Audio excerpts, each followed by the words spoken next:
The time for transformation is now, is the big message I'm getting.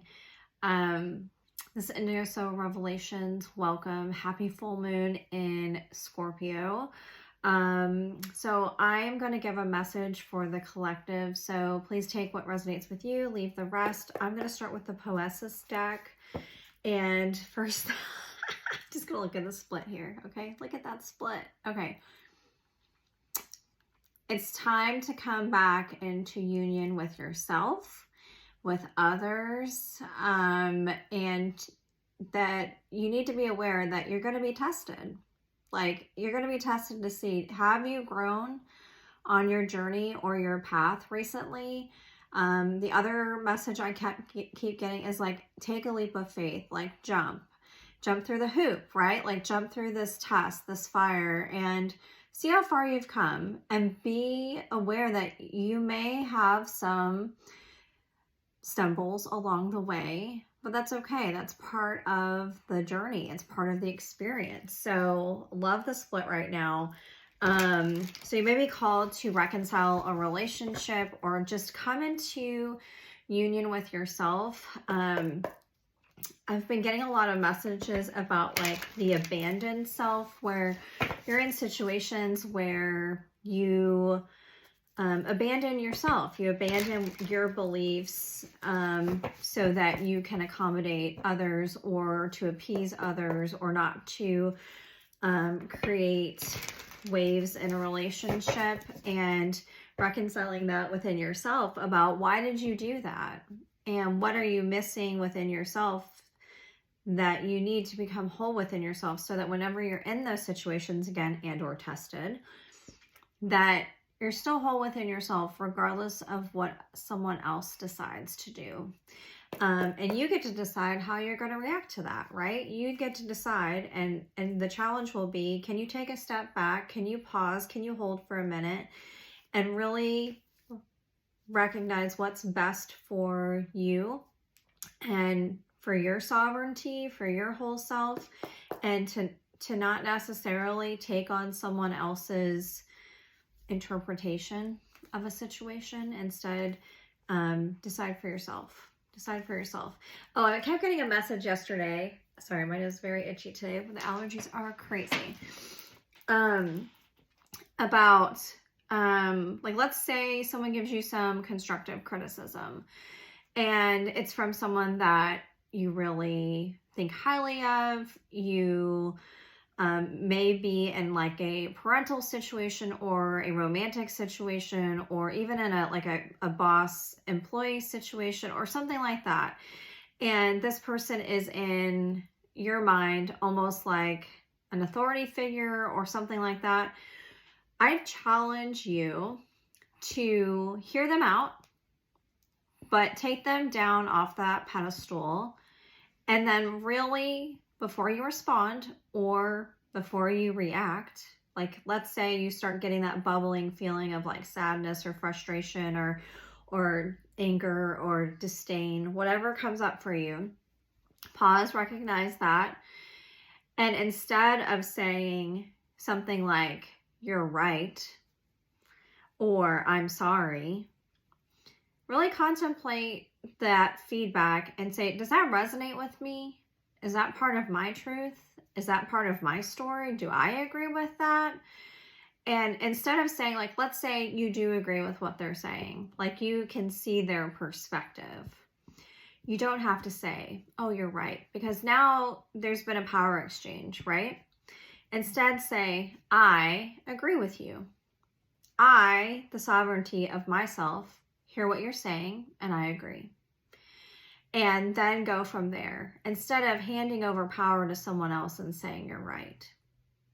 Or if you don't agree with that, say, I respectfully disagree with you, and that's not my perspective and or my story. So I'm giving you that little tidbit there to say it's time to transform your life, transform how you deal with things, conversations you have, how you interact in the world, and be okay with owning your own truth. You're going to really feel empowered personally. And I'm not saying use that to be in power over others, but it's more about being in power over yourself. Okay. All right. Let's get some messages for this full moon in Scorpio for the collective. Full moon in Scorpio for the collective. Full moon in Scorpio for the collective, please. Okay. All right. First card that came out was connect. Back to that union message. So what I'm saying is about having healthy boundaries, healthy conversations with people so that you can continue to have healthy connections, right? And stay in union with people and also in union with yourself. When you do this, it's going to create a lot of freedom, not only for you, but for them. And take off this socioeconomic stigma and or societal norm of you versus me, right? We're both independently free and able to have our own mindsets. And it's going to create a lot of healing, right? When you take away that defensiveness, that or that power struggle or power dynamic, you both are able to heal together in union and be able to really be aware of where someone else stands, right? That's their story, that's their narrative, maybe that's how they feel, and what's going on within them that makes them feel that way. And owning your own truth about that story too, and will help both of you heal and become higher versions of yourself within yourself. So that's the big message I'm getting about this full moon in Scorpio. And full moon in Scorpio is all about major transformation, taking a leap of faith and jumping into a new timeline for yourself, and releasing things that no longer serve you emotionally, and doing that deep soul work within yourself to help identify like what is going to put me on my path of self-fulfillment, that is going to help me come into connection with others, to mend relationships, and to move forward in a more collaborative way. Okay. All right, Spirit.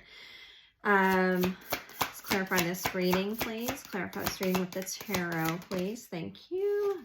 There it is, that full moon, baby. There's the full moon, and there's the Empress card. So also, this is called the pink moon. There's a lot of Empress energy that comes off of this, and the Scorpio energy. So the moon card says dream, intuition, shadows.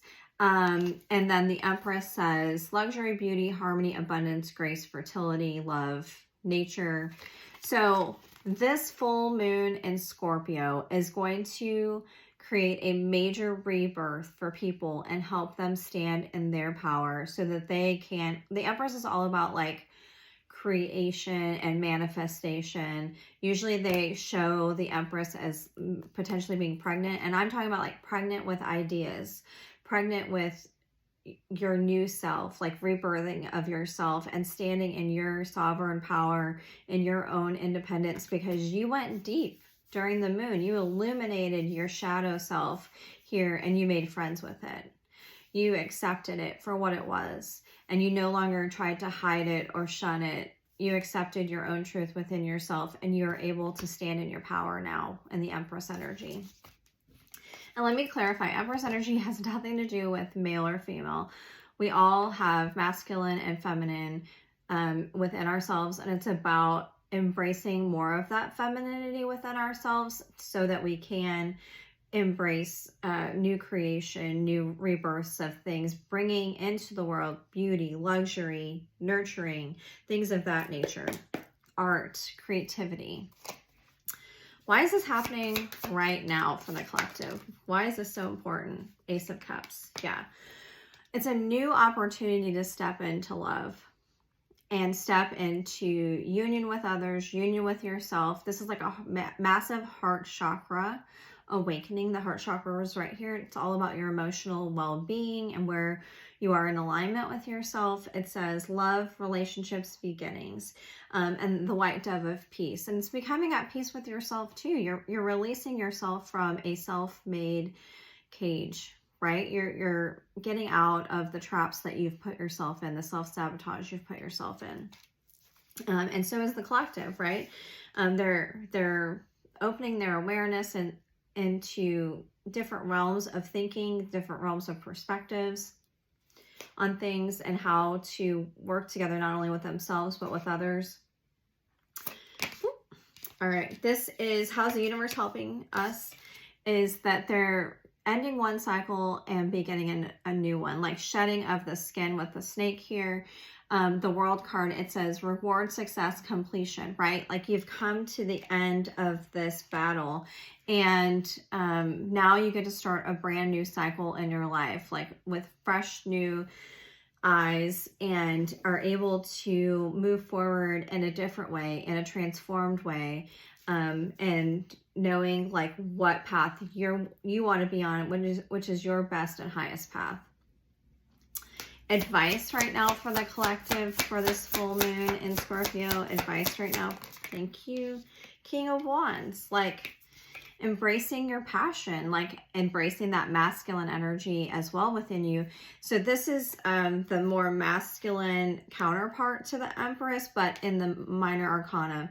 And it says honor, standards, wisdom, motivation. King of Wands is extremely creative, very passionate, fiery, entrepreneurial, great leaders, usually an Aries, Leo, or a Sagittarius. So you're being asked to like step into that masculine energy within yourself, to be creative, to be passionate, to own and honor that within yourself, and to help inspire others to do the same. If we do this, potential outcome right now. Thank you. Woo! 10 of Wands. Finally releasing a burden we've been holding on to for a very long time. Can you see like she's bound to this burden here? It says burden demands overload. Like you've just been overwhelmed, overloaded for the last, I'm going to say 10 to 20 years. You've been living in this like grind mentality, this rat race mentality, this like go, go, go, don't take care of yourself, and almost like a self-sabotaging situations where you're not really being mindful of what's best for you. And finally releasing that burden, not only for you, but for many, and breaking ancestral traumas, ancestral cycles as well for yourself, and not only for those that happened in the past, but for those in the future. So for your children, for your nieces, for your nephews, for your parents, whoever it is, you're helping to break these chains that have been binding you for years. And you're going to help. When you do that, not only do you free yourself, you help to see other people, help other people to see it's possible for them too. So that's a really big message about transformation under this full moon in Scorpio. All right, let's close out with a Shaman's Dream Oracle. If you like this content, please like, share, subscribe, and follow.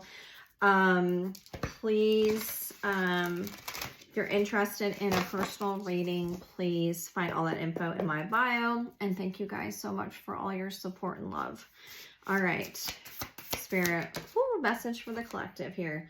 Lost compass, getting back to integrity. Lost compass, getting back to integrity.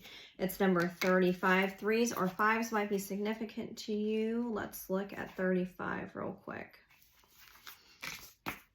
All right, getting back to integrity, finding the way home, trusting your intuition.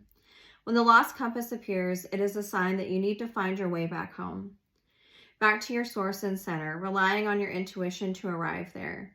Be wary of the signs telling you to turn here or there, or to avoid this or that person or situation, because the outward indicators are not reliable right now. Be careful not to believe all the advice you are receiving.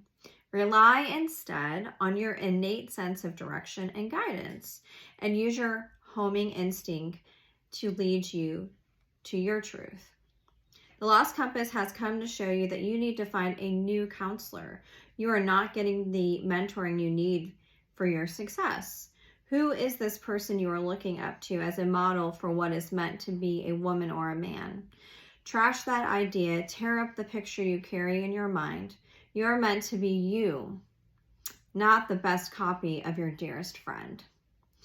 Make this your mantra. Love me or leave me. The lost compass is a blessing in disguise, because you sometimes have to lose your bearings and find yourself afresh to discover a new course. True north never changes. So reset your way to your heart's compass and trust your deepest feelings, even when others don't support them. Remember that you are not lost. You simply do not know where you're going right now. Lost is a state of mind. Not knowing where you're going is an opportunity to find a way to a new path. Let it be so. Namaste.